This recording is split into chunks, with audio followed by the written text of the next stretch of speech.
Okay, welcome to the Life in Transitions YouTube channel.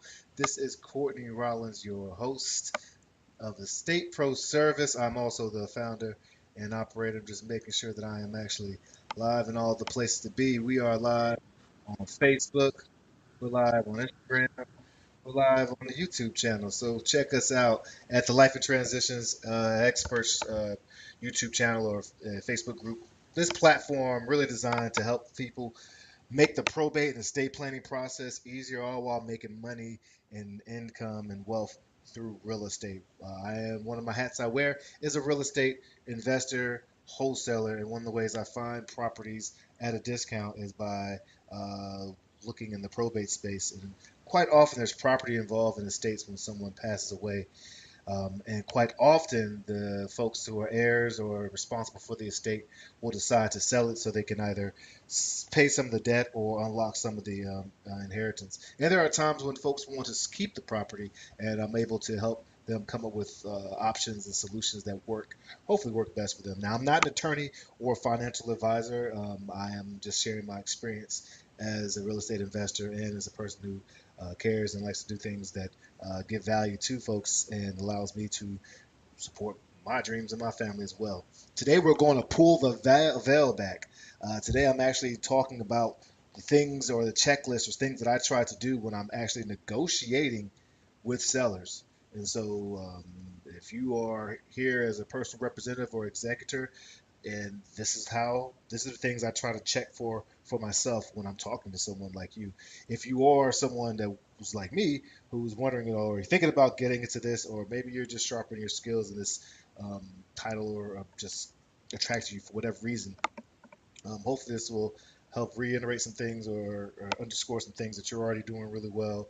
Maybe give you some advice, or even look at it and say, "Hey, this is not something that I would do," and help you refine and understand better how you have conversations. Because at the end of the day, it's all about we really are in the marketing and sales and marketing space.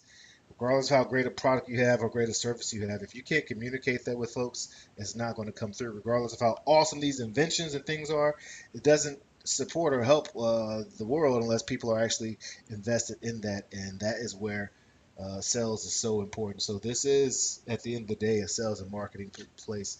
Um, so that's where I try to sharpen my skills in those areas so that I can better serve. So let's take a look, okay? Well, first thing, probate again is the legal process of selling the affairs of an estate of a deceased party. Now, I want to also say that this is not just for probate, however. This is when I'm talking to any property owner, these are the things that I try to do. And I also have to give a shout out. I really am a nerd when it comes to studying and learning, and there's so many spaces outside of these four books that I pull from. Whether it's of course Brent Daniels and Talk to People work over at Wholesaling Inc. They're awesome. Whether it's uh, really the role plays, the practice that I do every Monday through Friday with my teammates Dan and those guys are just amazing people that help me sharpen skills. And hopefully, I help them sharpen skills. And I want to just emphasize really four books that much of this work is coming from, and it's themes across different places. But from starting from left to right, Start with No by Jim Camp is an awesome tool, awesome book that people have drawn a lot from when it comes to negotiating, and it really helps explain why win-win is ineffective. And that doesn't mean that I don't go for win-win situations. Um, it just means that I can't come in completely trying to compromise everything, which ends up all, quite often making no one really win in a situation. And also Chris Voss, Never Split the Difference, very famous book in this real estate and negotiation and just sales negotiation world that helps people understand how the psychology um, behind negotiations and how you can better position yourself to serve folks and to hopefully get the bottom line undone. Also, David Sandler, classic. Also, you can't teach a kid to read a bike at the seminar. I really like the system and the process it uses to help me have a clear way I'm trying to go from A to Z, and understanding that a sales process is exactly what you need to have um, to be able to be effective and not just be shooting from your hips. And then I really appreciate Phil Jones, Exactly What to Say. just awesome words and content that's used. He has some other books out there that's specific to real estate, and I just really appreciate this human psychology. And it's not so that I can manipulate this again, so I can be a stronger communicator. If I can't communicate or I can't connect, then it's and if you're able to do that, it's going to be very hard for you to be able to uh, to share the value or to hear the story or to hear how you may be able to share the value with folks by helping them create that vision. All right, so let's start with one. Number one is I try to have the mission and purpose clear and written down in the prospects world. This is straight from Jim Kemp. In other words, every time I get on the call with someone, I try to, in my notes right here, jot down what I'm talking about. And I can't write down to get the property under contract or to get a price that I want. No, it has to be in the prospects world. So it could be my job here is to help them see the value that Estate Pro Service provides. To them and help to make their whatever easier. And this really helps the more I do follow up with someone as I take good notes and I'm talking to and speaking with sellers. That follow up conversation helps me have a clear understanding and picture and mission. And this allows me to stay on mission. So if I go off, if I start having conversations, start doing things that's off mission, I can say, okay, that's not inside my mission. If that's not what this is aligned to, and it's not. And as long as I put it in the prospects world, then hopefully I'm doing it in a way that's bringing value to them. All right. So mission, having a clear mission and purpose is so important whether you're having a conversation with your wife or spouse about your vacation spot you want to go to, negotiating with your kids, negotiating with your boss about salary, negotiating with your students about doing the homework, or me negotiating with sellers about their situation. I must put it in their world and have a clear mission and purpose to help direct everything. Also, demonstrate when I first talk to someone. Oh, these are in no particular order. I got to have a solid opening. People are getting bombarded or have been bombarded with sales calls and conversations where it just becomes automatic for them to respond in a way that may not be good for you if you're trying to have that continue that conversation. Like when you walk into the mall or some clothing store and someone asks, "May I help you?" And you're like, "No, I'm good," or well, you might be good, but um, what I'm trying to say is I have to be able to disrupt the pattern so that I can. Those first 2 or 3 seconds buys me the next 2 or 3 seconds. And the main way that I do that is I try to mirror how the seller says hello to me. There's something subconscious about hearing the same words back and the same tone. And we'll talk about that in a few moments. But that it helps, like, at least engender some type of familiarity. And I try not to sound salesman-y when I speak. And I may just, hey, Mr. John, I know this calls out of the blue. That's one of the famous things that we'll say. And until many other wholesalers and real estate investors are calling and using that phrase, that works pretty well for me. But whatever it is, I know some people say, "How you doing?" Or some people even say, "Hello." Kind of help you when the person answers. So it's like, what? Who, you called me and all, but it's just really a way to disrupt, to get the attention, and to be able to at least present what I'm trying to share, so that I can see if there's some opportunity to work together. Provide opportunity for the prospect to say no. And gave. Oh, I think this is written in past tense because I directly took this from my checklist. So this is when I on Saturdays I listened some of my calls and I asked, did I do that on that call? Did I do that on the call? So provide opportunity for a prospect to say no and give them a sense of autonomy. Because so I'm always, hey, I'm not sure this will work for you. Please let me know if it doesn't work. We don't need, no longer need to, keep the conversation going. If so, or sometimes I'll ask, hey, I'll say it sounds like I caught you at a bad time, as opposed to is this a good time? I'll say it sounds like I caught you at a bad time. Is this a bad time? Really, give them a chance to say no. If they want to say yes, it's a bad time, or no, it's not. Um, they know that this is not a salesman pushy. You have the right to stop the conversation whenever you want, and that relieves some of the pressure and it allows folks to let down some of their guard, really, so that we can really get down to what's going on. And if they really don't want to talk, then it saves me time and them time as well. All right, so that's awesome. This is one I really have to watch. I speak so fast. I'm just such an excitable, just have that disposition that I really need to slow down. And Chris Voss talks about that tone. And one of my coaches, she's always saying, "Hey, Courtney, don't end your sentence in an uptick. ended in a downtick. It's going to be more soothing on the ears. It doesn't create a subconscious sense of anxiety where the person's like, "What's going on here?" And um, matching the tone of the person. If they are an upbeat, talkative person like I am, then I can match that, but I still want to have that timbre. I think that's the right word. That's kind of soothing and not as jarring as sometimes somebody who does talk very quickly can be. So it's not saying don't speak fast because again, you might match someone's tone who does speak quickly, but I do need to be able to communicate. And quite often, when I'm speaking slowly, I'm speaking more smoothly, and it allows me to communicate more effectively. Yeah. Blank slate. I love this one. No assumptions. Tabla rasa. So don't assume, hey, this person will never take this, or this person is thinking that, or every conversation, even when I follow up, I need to make sure that I'm not making assumptions. This allows me to really be more inquisitive, curious, and ask questions. I don't want to assume that they know certain thing or that they will accept certain things. So many real estate investors or wholesalers are afraid to even talk about a price that's a discount or terms that are maybe favorable because they assume the person may say no or this or that, but you don't know until you ask. And blank slating, having no assumptions is helpful. It also helps you, again, be curious and ask good questions so that you can get to the root of what the issue is. Because what you're really trying to do is help them create the vision. They have the autonomy, they have your blank slating, and with some of the other things we're going to look at, you really help them paint the vision of what they need, and then hopefully you can see if you're that person who can fit, or you can somehow be a part of that journey and fit that, help them create, make that vision a reality. And one of the things of doing that is by setting the agenda, the expectations. Let people know the rules of the game. Hey, this conversation, I'm going to ask you questions about the property. I'm going to see what the condition is, market value, your situation, and I'll try to get an offer to you. I may need to come out there, take some pictures, and do a tour, and we'll talk more then.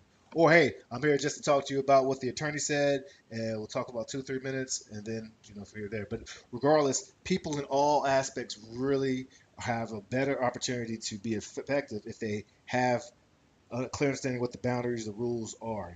So set the agenda, set the expectations all the time is so important. Or even have them help set it. What do you expect from this conversation? You can help them co-create the expectations, but as long as they're created, we know what the rules are. It's going to make the communication more effective. Do not demonstrate neediness. You do not need this deal. Now I know that you may want the deal. You may want to be able to help, but you can't demonstrate. You can't have deal breath where you're like, "Hey, I need this deal." And sometimes neediness is talking too much. Neediness is leaving long messages to show how awesome you are, or this or that, or how intelligent you are. Neediness sometimes is using jargon to show that, "Hey, I'm competent." Really, to be able to understand that they will get the support they need. The deals for you will come. Deals for them, opportunities for you are there. So don't demonstrate neediness by over offering, um, offering too high when you know that you're not going to be able to fulfill that deal is another way of demonstrating neediness. But remember that the more you're marketing, the more you're talking to people, the more you're trying to truly give value from the heart, everything's going to work out. So don't demonstrate neediness. It really chips away at even the trust they have for you because they're like, oh, this person they're just doing whatever they can do to get this contract, get this deal. Can I really trust them? They, I just said they just offered $100,000. I said 250,000, and they're like, hey, we'll come up there. Like, what happened there? Or they said they'll match any offer. That's demonstrates neediness. But all right, I belabored the point. But this is also a great one. Interrogative questions, asking it like a reporter, clear questions, one question at a time, and it has to be a question that helps the prospect create the vision. Quite often, that vision is going to come from the pain or desire they have.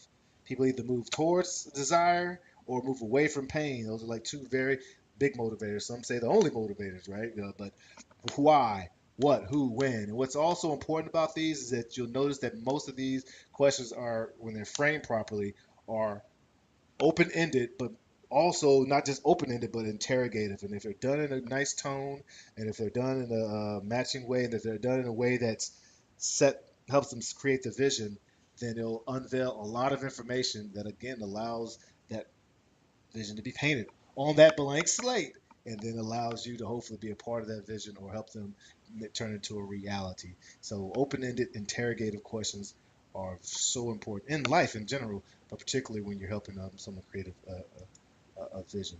Oh, I love this one. Make sure the prospect's more okay to you. Then again, they talk about that old school. I think he's early 80s. I know I saw the syndication reruns.